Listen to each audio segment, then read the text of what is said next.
তো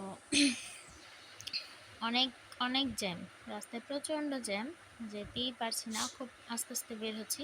এই যে দেখেন রথের কি অবস্থা, এত গাড়ি আর এত মানুষ যে আমরা আর ভিতরে যেতেই পারলাম না, ফুচকা খেতে বসে পড়লাম। তো সামনেই খেলা হচ্ছে বাচ্চাদের। তো রেলগাড়িতে ওঠার আমার ছেলের বায়না, সে উঠবে উঠবে দেখাচ্ছে বারবার। তো তাকে ওইখানে বসে বসে বলছি যে দেখো পরে তোমাকে ওঠাবো। তো আস্তে আস্তে যেতে যেতে যখন এখানে দেখা তার যাওয়াই লাগবে, পরে ফুচকা খাইতে বসলাম।